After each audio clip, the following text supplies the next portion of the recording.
దాదాపు ఈ జిల్లాలో నుంచి కాకుండా పక్క జిల్లాలో నుంచి కూడా 1000 మంది పోలీసులు నింపి దేనికి పెట్టారా అంటే బ్యారికేడ్లు పెట్టి ఎక్కడికెక్కడిగా ప్రజల్ని రానియకుండా జనాల్ని ఏదైతే జగన్మోహన్ రెడ్డిని చూసేదానికో లేకపోతే జగన్మోహన్ రెడ్డి గారిని స్వాగతించేదానికో వచ్చే వాళ్ళందరినీ కూడా రానియకుండా అడ్డుకట్లు వేసిన చూడటం ఎక్కడైనా నాకు తెలిసి ఎప్పుడూ కూడా ఈ దేశ చరిత్రలోనే ఇట్లాంటి ఒక నిర్బంధం ఎక్కడా లేదు.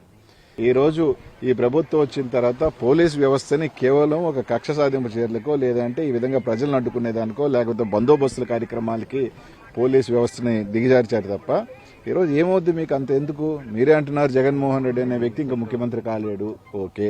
జగన్మోహన్ రెడ్డి గారికి ప్రజల్లో బలం లేదు అని చెప్తున్నారు, ఓకే. అంత చెప్పే మీరు జగన్మోహన్ రెడ్డికి బలం లేదు అని చెప్పే మీరు ఈరోజు ఇంతగా కూడా చేస్తున్నారు అంటే ప్రజలందరూ కూడా గుర్తిస్తా ఉన్నారు. జగన్మోహన్ రెడ్డి గారు వస్తారు తప్పకుండా. ఎన్ని నిర్బంధాలు